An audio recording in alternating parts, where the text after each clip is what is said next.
Hey, yo, Joey Bravo here, and I got the legend in the building right now. This guy, I'm going to go ahead and say this. He is the godfather of Chicano Hip Hop. This is the man who opened up the doors, who put brick by brick down on this road for many of us to walk on, man. Because you put so much into it, man, that I'm telling you, when I was a little dude, I was living in Southern California, in Ventura. And it was the very first time I heard La Raza. Let me tell you, there was it was probably 9 out of 10 cars were bumping La Raza everywhere you go. La Raza was playing everywhere. This man right here, he's legendary, man. This guy has been the character or a voice character on Grand Theft Auto. His music we were bumping his music while we were stealing cars on Grand Theft Auto. You know what I mean? You were featured on Next Friday. Mamacita was on there. I mean, the list goes on, man. The accolades are there. You know what I mean? And not only that, you have offspring like Scoop DeVille, man. That's your boy right there. Like, I mean, I got so much information on you. Weather. Yeah, bro, okay. And this right here is the intro of all intros because I gotta tell you, man, this guy is the man, the myth, the legend certified, man. It is my man, Kid Frost is in the building. What's up? Aquí estoy, MC Kid Frost. Yeah, What's up, el patron, he's the big boss. Oh my God, Joey bro. Bravo. What's up? What's up? What's good? Let me tell you how excited I am about interviewing you and having you on my show. I've been talking to Lena. She's here behind the cameras right now. And I've been telling her, I've been like giddy like a little kid, man. Because when I first heard you, I was a little dude, man. And there was nobody representing us out there in hip hop, man. I mean, there was Latinos out there, but there wasn't a Chicano. There wasn't a dude of Mexican descent out there putting it down and explaining our lifestyle and giving us that, that spotlight. And Facts. you did it, bro. You did it, man. So I don't care what anybody says. I'm going to tell you straight up, this is the godfather of Chicano rap. This is why there's Lighter Shit Brown. This is why there were so many like Lil Rob. There's so many dudes out there. That is because of you that they're here, bro.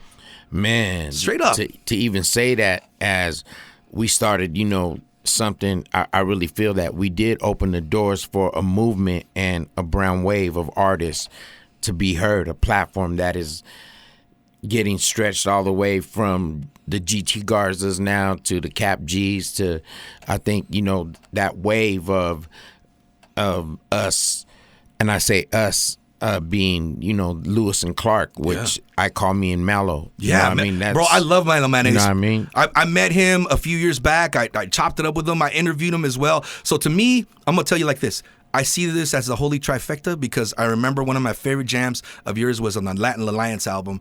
It was you, ALT the Saint, and Mellow Man Ace. And it was one of my favorite jams that I played it so much the tape like ran out. You know what I mean? It wore out. I played it so much. Right. And I haven't met him personally, ALT, but I talk to him all the time on Facebook. Yeah. And we were talking about you one day, and I was like, man, you guys are like my heroes, man, in hip hop. You know what I mean?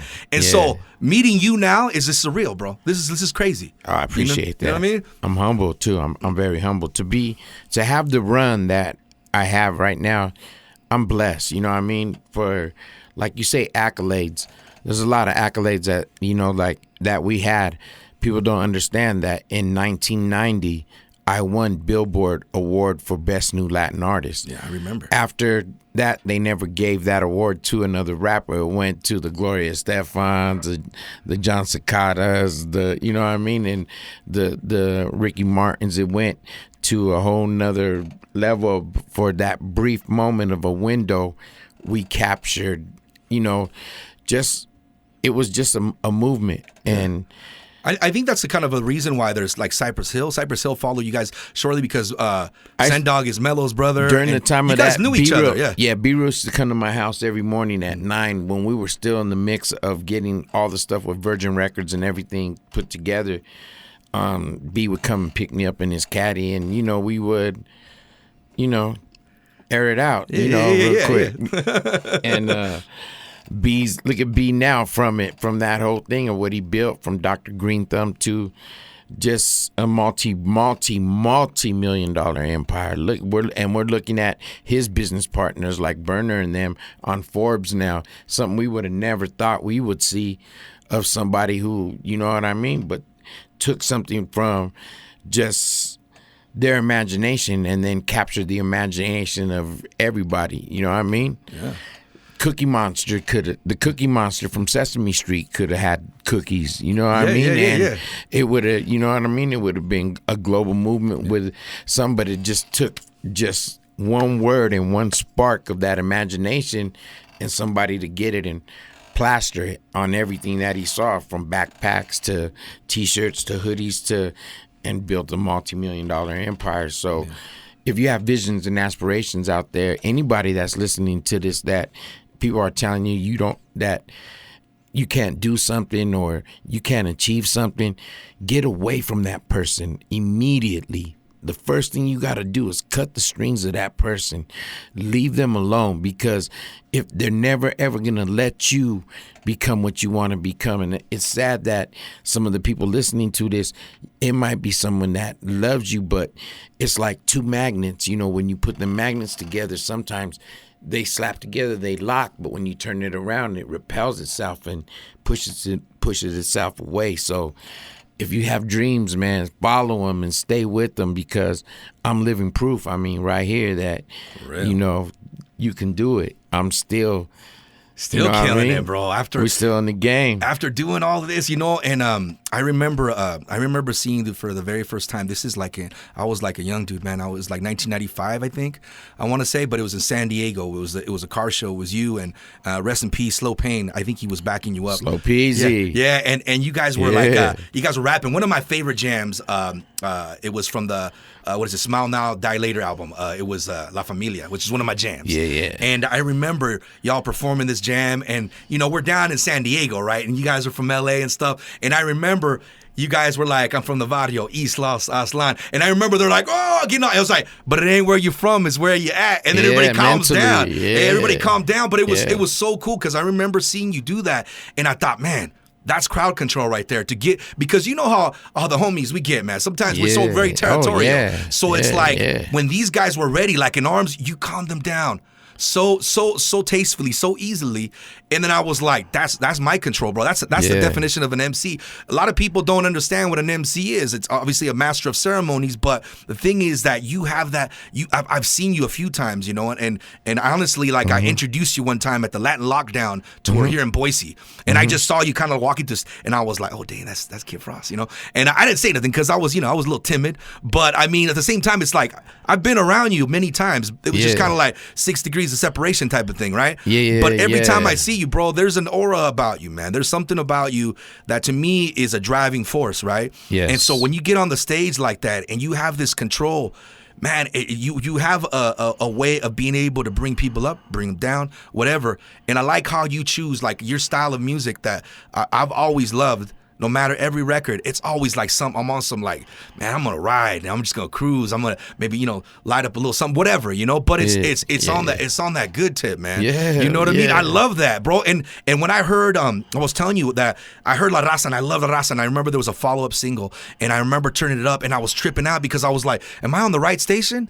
And it was Ya Estuvo, you know? And it was when you would do, like, I'm going to do this in English, now I'm going to do it in Spanish. And I was like, what? This dude is rapping in Spanish on an English station? So I was tripping out, right? And I was like, that's the day that I started writing, right? Because I do a little MCing and stuff. That's right. And so I started writing because of, and I was a kid, man. I was trying to write stuff, you know? I was trying to mimic your style. I was like, oh, I'm trying. And it's poetry. People don't realize, and you're doing it, and man. Yeah, it's that rhythm in poetry, right? It's when we hear something, we're like, ooh, I just want to say something over this. It's inspiring me to give a message out, right? And you've always had that smooth, you know, delivery, your style, your voice, man. Like there's nobody like that. Like right now, you hear so many different rappers. No disrespect to the new ones, but they sound a lot the same, right? But you monotonous, man. Come on, you guys. That's what I'm saying. But you come from the era. Don't follow each other. Don't follow a trend. And so you come from the era where we all knew who it was. We knew when it was Sendog. We knew when it was Be Real. We knew when it was Kid Frost, Mellow Man Ace,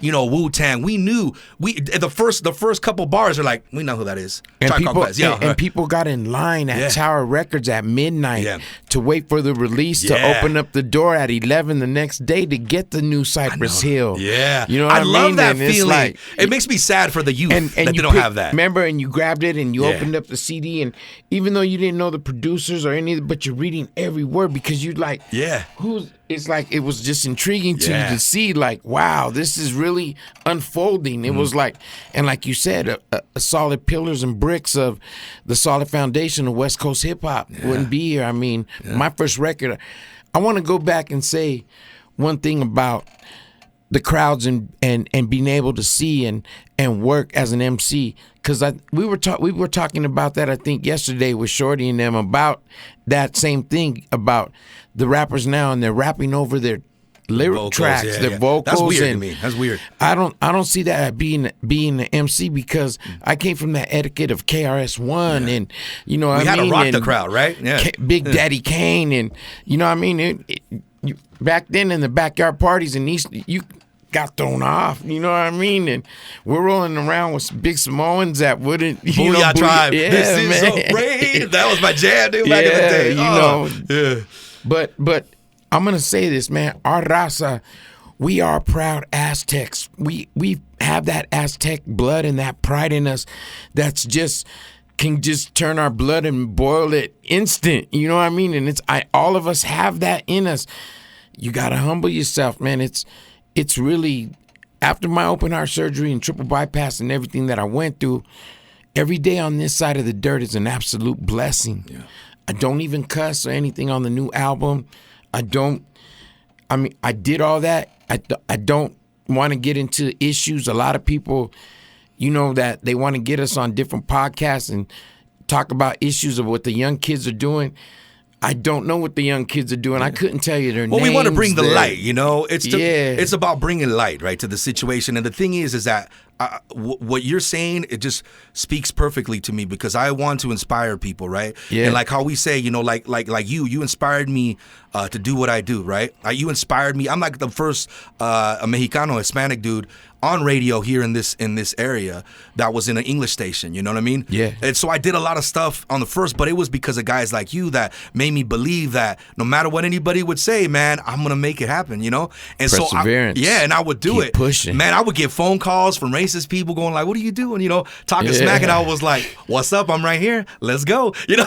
Yeah. If I read the social media comments, you know what I mean? Grandpa, what are you doing? Go with your grandkids. Yeah. Stop rapping. Stop. You know what I mean? But we're rock star. You're a rock star, bro. When I see Al, when I see Ice doing these shows, and he's going out with Body Count, and they're doing these tours, and Al's doing these tours, and we just did the Queen Mary, and Grandmaster Flash and the Furious Five and Master G opened up for me. Wow. And I'm sitting there and watching the stadium, and I was like just in shock, and I'm backstage singing the message word for word. You know, I'm broken glass everywhere. You know what I mean? And I'm like, and those were, you know what I mean? That's what I grabbed to learn from hip hop. That's where my basic. Well, I went through basic training in Fort Bliss, Texas, in 1979. Bro, I was in Fort Bliss, Texas. I trained Stinger missiles down there. Really? I was in the military too. So what was your MOS? Oh, when I was in the military, I was a Foxtrot. So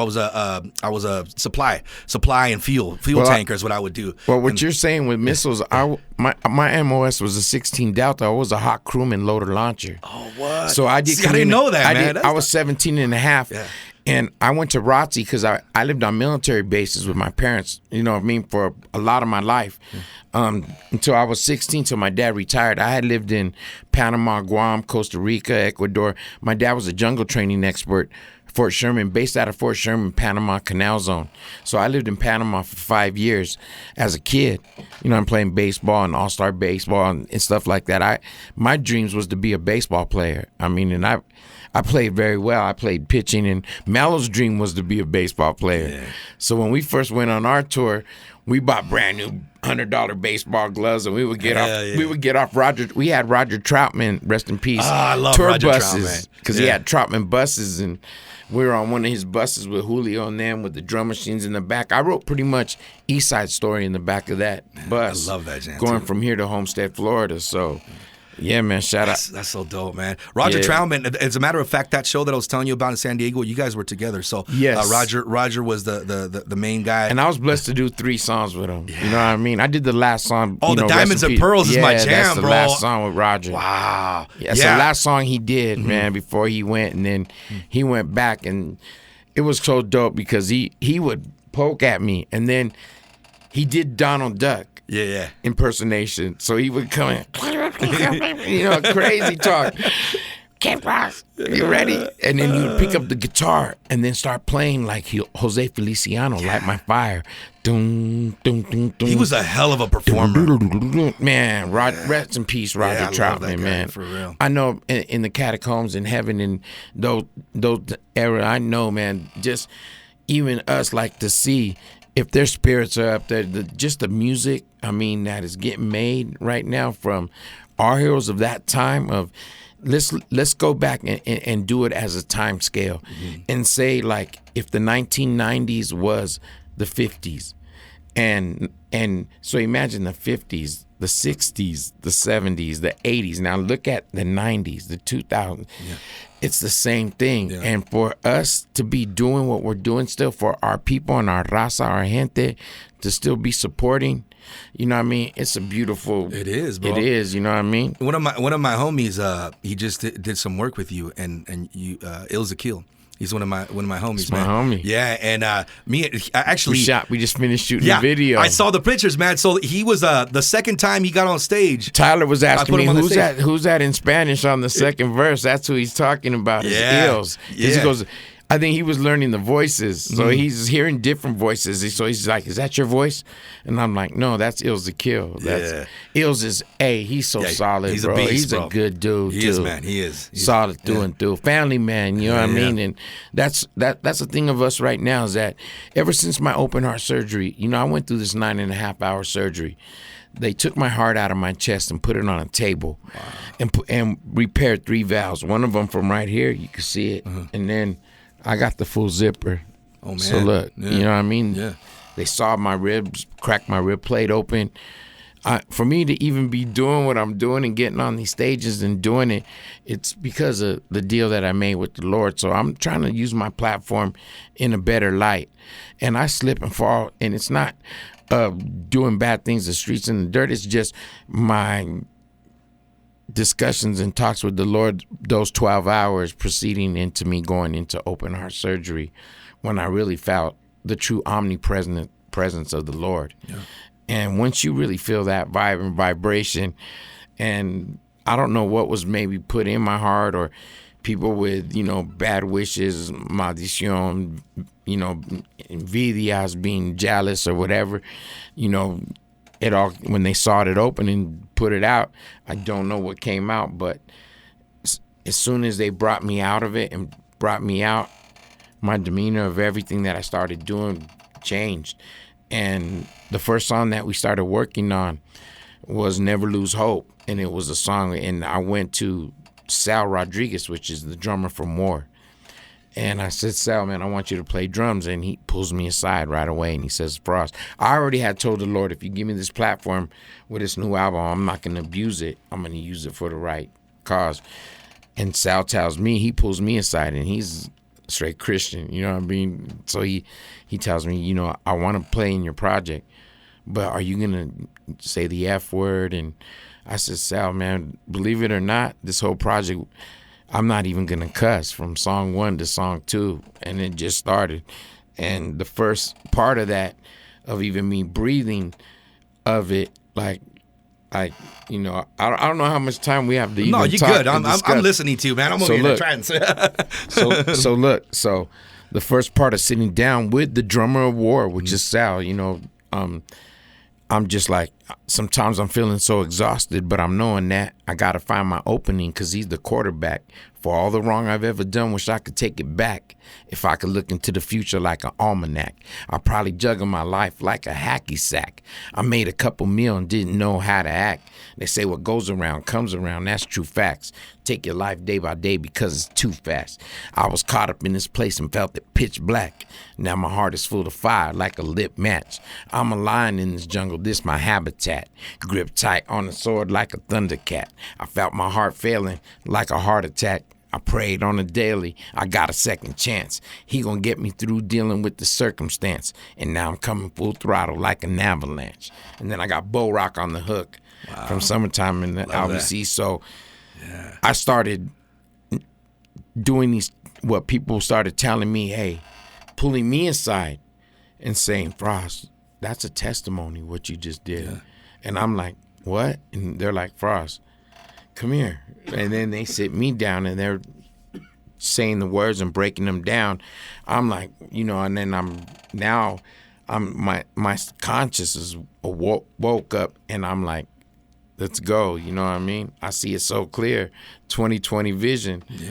We try to make it out, but everything is competition. Why don't you lend a brother a hand and do something different? It's time to build each other up and start a coalition. Now I'm thinking all this positive into existence. You don't know the pain until you got 100 stitches. That's why I'm stepping on the gas, burning pistons. Don't want to look into my past. It's so vicious. I don't chase riches. I love living. No more life glitches.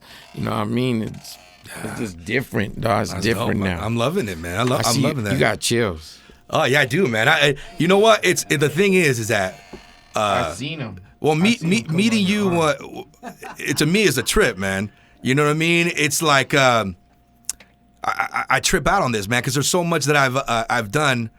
I was saying, man, a lot of your music is a soundtrack of my life when I was growing up. I used to always want to make movies. I mean, I work on videos and stuff, and I do fun stuff, but I always wanted to make a movie. So I made a movie using your soundtrack, La Familia, with my little brothers, and I still got like an old videotape that we made. I was tripping last night. Because Soul Life, my DJ, he was, man, at Shorty's event, we're singing La Familia, and we pull it down on the hooks, and the whole crowd, it's a family affair. They just start singing it, you know what I mean? So, and it's classic, bro. Some of these guys weren't born yet. Yeah. That's what's. It's because they got people like me, bro. They got people like me, like you, exactly. like my kids. Tios and tias, my kids all know your jams. Grandmas and grandpas going, come here and listen to some real Chicano rap. Let's say my kids. I got 5 kids, bro, and all my kids are like, "You gonna meet Kid Frost?" I was like, "Yeah." I'm like way pumped. They're like, "Oh, get something to him to sign, man." I really, they were so excited. They listen to La Raza all the time. At least once a week, we're listening to La Raza because I got many stories about La Raza. There was, as a matter of fact, I'll tell you a funny story. One of my homies, my best friend growing up, his uncle came from Mexico, so he didn't speak really good English, but he would listen to La Raza over and over and over to the point that he started learning English from what you would say. So he'd be like, I've heard that story too. And he'd be like, "What's the matter? You bro. afraid you're gonna get hurt?" He told me, I'd be like, "What?" And I'm like, "You're gonna get hit with a palo." And I'm like, "What?" I'm like, "Bro, it's almost like teaching. It's almost like coming to America. Remember with Cheech and Chong? Yeah. And what's happening? You know what I mean? Like you. Yeah, it's you just learning. You grab words. Yeah, it's so like threaded into our culture now. Like the thing is that you've surpassed. And believe it or not, this is why I say Mellow Man Ace and Kid Frost were the Lewis and Clark of that. Yes, because we Hands opened down, up a door now that I don't think even if that portal wouldn't even open, who would have said that we would have got reggaeton? Yeah. And having the English and the stuff that we were starting to get half and half right away. Because when they first started pushing the reggaeton stuff, man, you didn't know, but I think it started coming off that same, you know what I mean?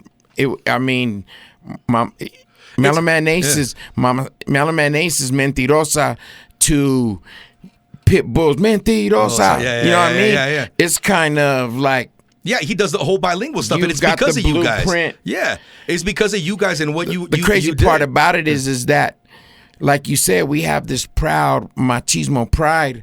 So these guys won't give you credit. They want to rewrite history. People won't go say, "Hey, look, I drew from the blueprint." From Mallow, you ask me, and I say I grew from the forefathers of hip hop that came from the Bronx, New York. Yeah. I can't change that. I'm a real MC. I can't change what I started when me and Ice-T started the Evil 3 MCs and we came out on Electrobeat Records, and you know what I mean? I can't change that. I can't. But the thing that's dope about it is that, man, when they go back, because none of us right here in this room are going to be here in 100 years. Not one of us. Yeah, facts. You know what I mean? And what are they going to see when they look in the catacombs of those? It's the old hieroglyphics. I don't know what they're going to call them, emojis, man. They'll be like, they're going to ancient emojis. They're going to go back and they're going to say, we're going to be these we're gonna be the oldies. Yeah. You know what I mean? And that's what I'm saying. It trips me out, man. Kids are gonna probably have these headphones and the songs are gonna go. Oh yeah, you guys, did you hear that? Did you hear that? The song, Yeah. it's dope, right? Yeah. And it's just, and that's look at how emojis made it so that kids can communicate in other language from all over the world. Yeah, that is pretty dope, though. You know what I mean? Sense, yeah. Because kids know From that what the perspective, emojis are. Mm-hmm. So they go on TikTok and they don't even know that Japanese kids are intertwining with kids from Sweden and Mexican that kids. That is the and beauty from of the Phoenix. way, of the way that we're also interconnected through the world, right? But at the same time, parents, watch your kids on that too, because there's a lot of predators and a lot of stupid people that, you know what I mean, that'll give that your kid swipe left, swipe right, and then all of a sudden he's on something on YouTube that's you wouldn't even watch. So, man, be cool, man, and make sure you know what your kids, especially your children, man, because keep them young as long as you can, man. Don't make them adults too fast no more. Slow it down, man. We're living in a time and era where the world is just spinning, man, and it's going so fast, and we're not doing the same things. It's so sad, you know. A lot of these kids, you know, it's just crazy to me how they just staring into these phones, and we don't know what the side effects of their vision, at them doing it from babies. Now that the parents give them the phone in the car seat and they're swiping right and left and up before they know how to say mom and dad and talking, they're already on the phone navigating themselves through cartoons, and you know what I mean, and it's crazy. So slow it down, man. I know we're getting technology fed to us at an alarming rate, but at the same time, take the time to teach your kids, man. Don't let the school just rely on the schooling system and these people, and especially don't rely on the kids outside and the streets and all that to raise your kid, man. Take the time and really see how your kid's growing up, and make sure you take your time with your child, man, with your children. If you took the time to make them babies, our raza, man, you know what I mean? We're Netflix and puro amor after, you know what I mean? And, hey, speaking of babies, bro, you know what song connects to my first child, because I got 5 kids. So my oldest daughter, the one that I got you beat. I got 7. Yeah, you got 7. Heaven Sent. That's my jam. From LA Freezes Over. Every time I hear that song, I tear up when you say that you were at the hospital and you see the little girl. A true story too, man. Facts. That whole thing. Facts. That connection, bro, right there is every time I hear that song, like I think of my oldest daughter when she was born, because it was the beginning of my family, right? And bro, I tear up every time I hear that song, because and that's how connected your music is to my life. That I could go on a list of songs that are connected to something. You're making me tear up now, because you got to understand something, is that, like I'm saying, that was a true story, and this is like before the open heart surgery. I was living foul. I wasn't living right. I was out there, you know, doing things in the nightclubs and the, you know, where the girls dance, and it was all bad. And you know, I mean, I had to. I apologize. I mean, like I'm saying, and that's Scoop's mom. You know what I mean? That I'm talking about that, and it was all bad, because, man, I mean, I really I'll be honest, like to say, because I'm being real with you, and it's really the conversation, how we're talking, and the history that you know of it, man. Somebody even watching later might even show the family members and cousins or aunts or something I show, but I apologize to my first wife, and I've never been married ever since, because for one, I have a full-fledged love affair with music. Yeah. And so it's hard to give a woman totally what she's going to need in a relationship from an artist, man, and it's hard for artists. Music is your mistress. Yeah. And I eat, breathe, and, you know, SHI, this music stuff, and I live it to the holy fullest. This is what I got, and I want to make sure I'm not thinking of the people now that are talking all that masa. And trust me, I don't look past the posts.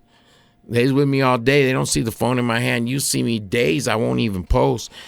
I don't look back or see. I don't do podcasts. I don't do interviews. This is the most in-depth conversation with Joey Bravo. Well, I feel that I've had. I'm honored, bro.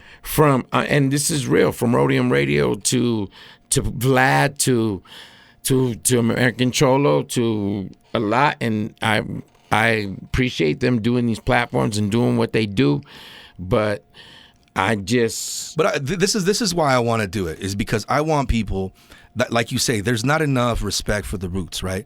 And I think that once we get to a certain age, they think we should be kind of put to the side, right? But they don't put Mick Jagger to the side. They don't. That's what I'm saying. They don't put Willie Nelson to the side. And that's my point. Yeah. They don't put Van Halen, and Poison, and they don't put Al, and they don't put these guys. But that's why. Hip hop wants to put you in a box. Yeah. And put you out to pasture, like you know what I mean? Like, you know what I mean? We're feeble minded now. We can't, man.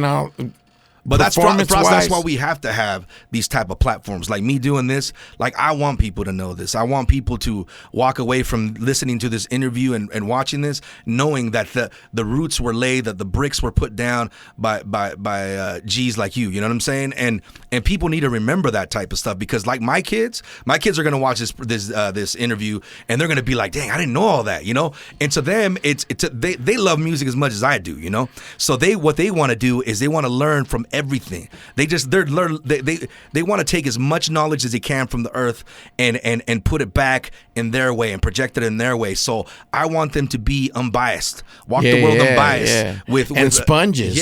Sponges, and they do, and that's absorb everything, and that's why we have to do this, you know. And what you're doing and what you're saying is I love it. I love this. See, me and you can naturally talk. When you get on some of these other things that I see, it's a narrative and an agenda that they're pushing, and they want to pigeonhole you into this spot where then you're on the spot, and then with the thought process, you ain't got the time to really think yourself out of a situation to talk, and you might say the wrong. You know what I mean? You ain't saying the right. I see this a lot with Vlad interviews. Like he'll take a little chunk and then he'll be like, "This guy's." Vlad, he wouldn't stop. He was relentless. He wouldn't stop. Because I remember he was asking you about Eazy-E and what you thought about Eazy-E when he passed away and stuff. And I remember there was an interview with that. I mean, went to viral so bad. But yeah, I remember that. At the same time, that interview was a block of an interview that was really like this. You know what I mean? And that's the thing is, I'm the elephant in the room with the knowledge and the memory that can tell you these, you know what I mean? The Ice-T crash from when he's leaving Pico Rivera Sports Arena on the 605 and his Porsche slid out, and you know, it was a scary thing with Ice. I was there because I was with Ice from that show. There's a connection between you and Ice-T, isn't there? Isn't that how your name came about, Kid Frost? Yeah, exactly. Can you say something about that? Well, Ice, at that time and era, I was going to be, and shout out to Gemini. I'm a Gemini. I was going to be Kid Gemini. And then it was Lena's a Gemini. My lady's a Gemini. So I was born May 31st. So, oh, nice. Hell yeah. So, there was just that connection between Ice. Ice heard me the first day at radio. Ice would be at the front door, and this was before Radiotron. It was Club Radio off of Alvarado, and Ice would be in the front, and he'd look at you and, nah, you ain't coming in, and send you away, because he went to Club 54 and seen it already. So he hand selected people to come in the club. So as soon as my boy George Calderon, and shout out to George, even though we don't talk right now over some car shit, you know what I mean? I got the car back, so I ain't tripping. But man, shout out to George. He was Tropical Music, and we used to do backyard parties in Pico Rivera, East Los, Santa Fe Springs, Almani, Whittier. We would just go in that Santa Fe Springs area, but then we got hired to do Florentine Gardens, and they would pay me $75 to go on stage, Florentine Gardens at midnight in Hollywood, and perform with Tony G. Yeah. So Tony G would get 75, and I got 75, and man, it was beautiful, because that was the era of the the popping and locking, man, all that of the members only jackets with the white tuxedo gloves and the suspenders hanging. You know what I mean? I remember being a little dude and my cousin was into that. My cousin is the one who introduced me to hip hop, you know, and he was always about b-boying and all that stuff, man. They were the Mystical Breakers. They had a group called the Mystical Breakers. That era. Yeah, it was so a beautiful sad, era. So sad that the kids can't relive what we went through. We get to see and it you know all, what's right? crazy? Yeah. You know what crazy? The crazy part of this whole shit is, though? The crazy part about it is that with the communication that we have now, it's hard and we can't get everybody in that room. But back then, because imagination drawed you to that scene, it was all spread by hand paper flyers. And, the street teams, bro. That's the way they did it back then. Landline phones. Yeah. You on a landline. You didn't remember the party line, bro? Whenever, let's get them on the party line. Where you from, Holmes? Hey, Holmes. Hey, I said, who you? Hey. And then I would get on the party even after. And so you disguise your voice. Hey, I said, hey, Holmes. And you hear one of your homies, you know what I mean? I'm from the party. And they're yelling out. And then you're like, hey, I said, hey, spooky. Hey, shut up, I said. Hey, who's that? Who's that? Like he recognizes all of a sudden. How come you don't do like more like cartoon voices, bro? Like she do cartoon voices, like at least some animated series. Have you ever got hit up to do animated series? Because your voice is like phenomenal. What you're saying though is that I've been wanting to do voice and like all the way here right now. These guys listen to a 2-hour radio show that I just did and I had Baby Bash and Frankie J. And you guys did a group together called Latino Velvet. Yes, I remember that album. Yes. That album was fire, and every time we're together, man, we entertain the new Latino Velvet album, and I'm working with Bash still. You know what I mean? We just finished my album. He's on my album, and shout out to Bash, man. Bash is never, you know, this game is cruel, and there's a lot of people that as soon as they think or you're falling off or you're not going to be somewhere, not knowing that you might be taking care of life issues, you might be in cardiac rehab, you might be going through, you know what I mean? I went through the ringer with that. And with my open heart surgery, I can probably count of the people that were really, really there. He's my DJ Soul Life, man. Shout out to Soul Life because he went from me getting wheeled in and to the first person being there through that whole time. He sat in the hospital to see, and then he was one of the first faces when I brought me out the anesthesia and they pulled the tube out. I mean, to me. So, like the 12 hours before my surgery, I watch Apocalypto, and then my doctor tells me, please don't watch open heart surgery on YouTube. Please don't watch it. And this is Dr. Belangi. She's a teacher for the doctors in UCLA that want to become heart surgeons. So she's an instructor, and she's about 4 foot something, just a small little lady. And she comes in with scrubs with the Lakers all in yellow with the Laker jerseys, and you know what I mean? And I love this lady, you know what I mean? Because I know the people in there. So as soon as I go in the hospital, out of nowhere, one of the orderlies comes, and his name is David. He comes in my room, and he goes, I was sent here by the Lord to come and see if you're okay. So right away, as soon as I'm in the hospital, my mind is already getting blown. So he's telling me, I pray with this doctor, that I pray for her and with her, the surgeon that's going to do my open heart. In my open heart, dude, they're in there with La Raza, playing the video. You know what I mean? There was 25 students watching you, dude? Watching the surgery. I let them. I signed the waiver for them to see it. So my doctor wanted to, you know what I mean, to show it. So, and you ever seen that Seinfeld episode when they were Jerry and Kramer watching open heart surgery and they dropped some the candy mints because they were watching. They were doing the same thing. I was so scared. I'm gonna say though, like I said, man, them last 12 hours, I was scared so they told me not to watch it. There's like.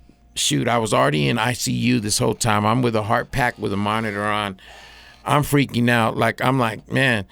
So then the last maybe 8 hours before they're going to take me into downstairs, and I watched it, and I seen the first thing they did was make a blue line, and they just pulled out saw, the same kind of skill saw with the thing, and you just hear. So you can you feel that when that was happening? Heck no. Oh, I was gonna say, dang, I was getting scared. You feel everything. You feel everything after. You feel. I mean, and it's a lot. It's a lot, and I'm still going. My left side hasn't came back all the way. Did you have any kind of out of body experience when this was happening? Absolutely. You did. Absolutely. And this is what we were talking about, right? The omnipresence of the Lord. Wow. Yeah. He first, and I'm telling you. So I watched the surgery. I seen they crack your ribs after they saw you, and then they grab your heart, and they to get your heart out, they freeze it. Like just like you would see that Freon in that ice cold when you see it, like you know the canister and it gets that freezy around it from the can. Putting your lighter, they freeze your heart and then they pull it out and put it on a table. So they cut the valves and then gnarly. You're on the. So now you're on the iron heart. You're on the lung. You're on the iron lung. They're doing everything for you now. So then you go through the first 4.5 hours is getting through there to get your heart out. And then remember, once they get it out, they got to put it back in. So they put it in. But the thing about it is that it's enlarged now because they're putting so much water. After my heart surgery, I gained 16 pounds of water mass. So you're on Lasix and catheters and stuff right away. They're draining that fluid to pull it away from your heart. You know what I mean? And they make you walk the first hour on a thing. And the first hour after beginning the surgery? No, after I came out the next morning. I was like, what? First hour, in the first hours of the first 6 hours, you have to walk. So they make you get it with a walker, but you're pulling the LASIK things. They're walking with them because it's just happening like on its own. It's crazy. It's crazy, dude. Wow. I came out of that and I swear, dog, like the people, but every person that was around me, and this is on everything. Every person that was around me in that hospital, from the guys bringing us food to every single one of those person was a child of God, like was touched by the presence of the Lord Jesus Christ himself, from my doctor on down. I'm still in cardiac rehab. I'm in phase 4. I'll be in phase 4. How long ago was this that this happened? 2.5 years now. Wow, it's been that long, huh? Now, so, but look at what happened. So during that time, one of the arteries that they harvested, it collapsed. So I had to go in and spend another like 18 days in. I just didn't post and do all that. They had to do an emergency 8-centimeter stent and open it back up. I got 4 stents in me now. I've done wow. almost close to 16 angioplasty grams, just so they can go in. I have congenital heart disease. Oh. That's why I say every day on this side of the dirt is an absolute blessing. For real. They say that my heart aged like a 75-year-old man. They say that if you've seen the power of your heart, like I know, like, because I watch the angioplasties myself. So they numb you from the head down and you can see. And if anybody listening or seeing this that knows or gone through this knows that what I'm saying is real. So I watched it, and the power of your heart, we don't know because we've had it in our heart since babies. But the power of it, the force of the arteries and the stuff of the push of it is like hurricane thunder winds. Wow. And I'm serious. And when I seen it, I had a different appreciation for my heart to take it on. My dad died at 48 on my birthday, 3 massive heart attacks, and he went out, pops. I had a sister. She died of a blue heart. She was 6 years old. She made it till she was 6 and buried in Rose Hills. So heart disease runs in my family. Yeah. We were migrant farm workers. Yeah. You know what I mean? And same, brother. Family, I used to pick oranges all over the San Fernando Valley and all that. So lemons. We were poisoned by the crops and the insecticides and the stuff that were sprayed before they had the real laws of the stuff. So my family that was when Cesar Chavez got up there. Yeah. Yeah, and made a difference. Yeah. My family were part of the marches and stuff like that were going on. And where were you? You were living in Southern California this whole time, correct? Nah, I wasn't, because where were you living? At those different times when we were younger, I was living on different military bases. Okay. And then every summer I would catch an IHOP, and that's the C-130. It's a military plane, and you fly to the military base. At that time, it was Fort MacArthur, but they don't have it no more in San Pedro. So we would fly in there, Then my grandma and grandpa would go sign for me and pick me up, and then we go straight to East Los. You know what I mean? Wow. And then I would go back to the Army base and with a bandana, like, you know what I mean? And so out of all your albums, I would mimic. You know, I don't know if you remember Chico and the Man. Yes, I do remember Chico and the Man. The commercial. Of Chico I watched reruns of that a lot because I loved it. So the intro is the little cholo in the blue shirt with the beanie. Yeah, I tried to be that guy from that show. Like, I tried to be that guy. Yeah. And to see, like, Gypsy Rose, the 64, the car, like, that was my connection to Chico and the Man was the little cholo walking, you know what I mean? Yeah. And the Gypsy Rose Lowrider. Hey, man, well, look at like Chico and the Man, like Freddie Prinze. Freddie Prinze, what he did in TV is what you did for Latinos in hip hop, because there wasn't anything like that. And then when he did it, it was like a show dedicated to a Latino, a Chicano, right? Well, we had some good actors that came out in that era. Yeah. Anthony Quinn. Yeah, I mean, you can't take away That's from. That's true. You know what I mean? There's so many good jams. Remember Boulevard Nights? Was it? Heck yeah. That was a jam, dude. So you were actually featured on that movie American Me. No, I was featured. Yeah, No Sunshine. Yeah, Ain't No Sunshine. That was the my title jam. Credits. That's the title track. Yeah, when they wrote the titles of the. I do remember that, dude. That was a good jam. I remember a lot of crazy stuff happened when the filming of that movie. You know, and I remember there's even, if I remember right, there's a documentary that talks about the making of that movie and stuff. Yes. But I mean, you've been around in so many different, in generations of like iconic moments. Like you're an icon yourself, but people, I mean, I'm sure at the moment when you were doing what you were doing, you didn't think you were gonna be the icon that you are today, as in Chicano hip hop and just in hip hop in general. I did not. So when you were starting, like with La Raza, and I know you Mellow Man Ace had Mentirosa, and soon after had Light Shit of Brown and everybody. Did you think that that from what you started doing that it would just open up the floodgates like it did, and then we would have this movement? Because now there's people everywhere from Mexico rapping like full Mexican albums, Spanish albums, and like this wasn't like happening before. Yeah. And so you guys did this. You guys really opened up the floodgates for all these creatives to start creating more and more and more. And like we were talking earlier, to the reggaeton, I think that all has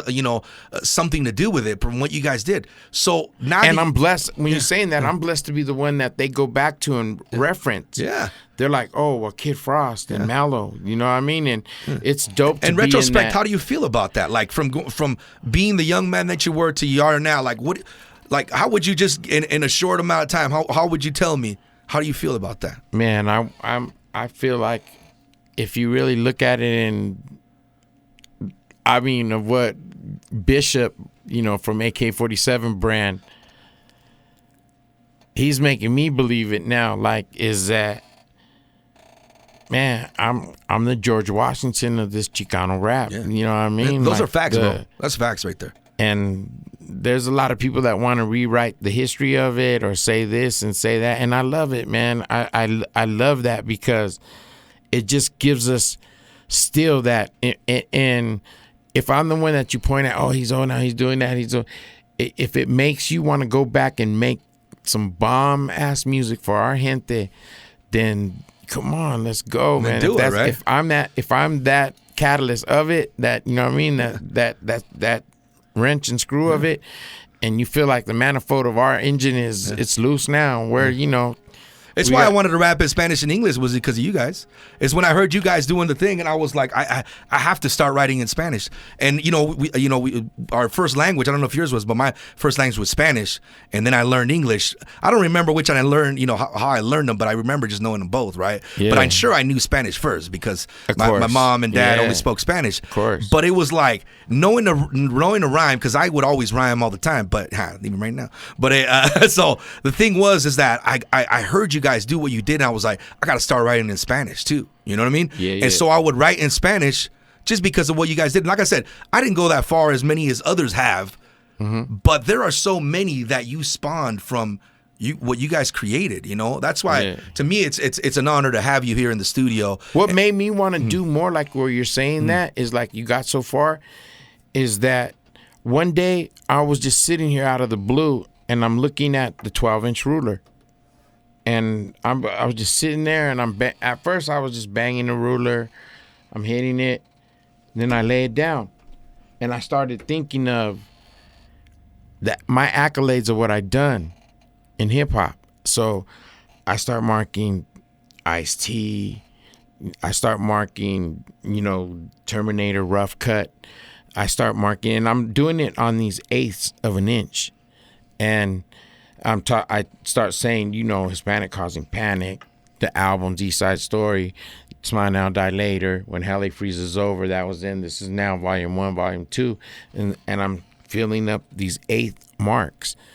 But but as I'm filling it up on the 12-inch ruler, I'm still only over here.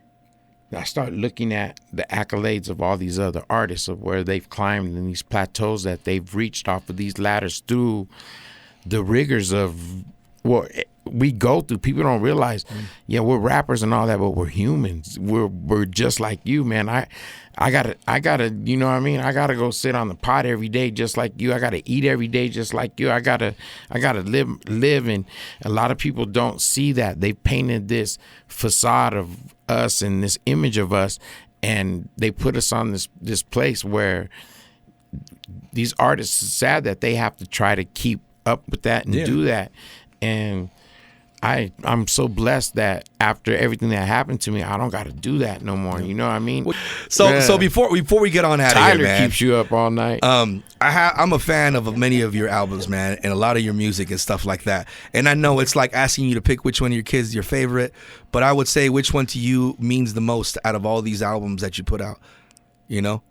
Whittier and Atlantic. Yeah. Yeah, the new album, the brand new album, because I got to work with the Players of War, and I did, and like I told you, we did the last song with Roger Diamonds and Pearls. Now you're gonna hear I did the last song with Steve Salas from Tierra, and we did I'm Gonna Find Her with all the live instruments with D, and we were slated to do the video and all that, and then he was dealing with some bouts of cancer, and so they told him, hey, go to this hospice for a few days, and you'll be all right. They'll help you in there. So he goes to this hospice, and of all things, he gets COVID in there. Oh, no. And then the COVID hits him, and we lose him, like instant. Almost the same amount of time that we lost Rudy in that year span, of Rudy Salas. Mm-hmm.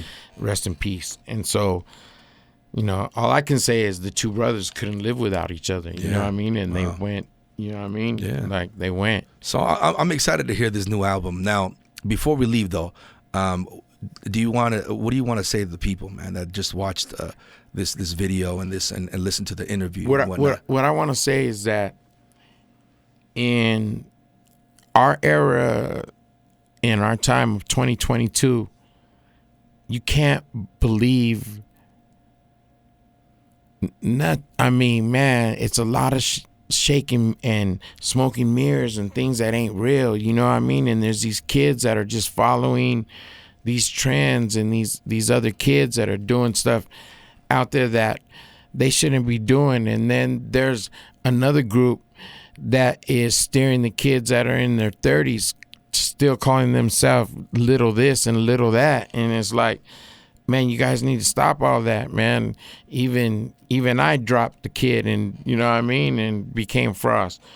Man, the only way we're gonna show growth and get somewhere is that if we start showing unison and start doing things together with each other, and doing strong positive music. It doesn't matter, black, brown, red, yellow, green. It don't matter, man. If you're doing good music together, and you got a team that you're building together, and you guys are solid and a solid unit, that's what you guys need to do. If you have dreams and aspirations of doing anything in life, like I said when we first started this, stay with your dream and stay with your goals of what you want to do, and keep pushing. Anybody in your life that's going to bring that negativity to you, shake it off. I call it sucker repellent. You know what I mean? And I'll go and turn around and and I turn around one day, and that's a song that's going to be coming out with me and Sugar Free. So Sugar Free, I love Sugar Free. So hey, man. Well, thank you so much for taking your time to come out here, man. It's nothing but respect for you, bro. You're a legend, and I want everyone to know this. And for anybody who's a fan base of me and stuff, and watches the stuff that I do, I really want them to dig into your catalog of music, because there's so many more just classics. We're that over are a on your million. albums. We're still over 1 million streams a month on every single That's platform. what I'm saying, It's bro. not- you know what I mean? It's because that's the type of music that you and grow shout up out with. to you the know? shout out to the new millennials that are going back and resurging and bringing back 90s hip hop and playing us and giving us grandpas, as some of you call us, a chance to eat more than you guys who are making this music, fighting and fussing over your royalties. And if you can't find them, y'all should get a hold of D Salas, man, because he'll go get your royalty checks for you, man. That's what's up. real. Frost, thank you so much for being here, bro. Man, I got George, mad thank respect for you. you. Thank you, man. Yeah, this was smooth. Yeah, peace, brother.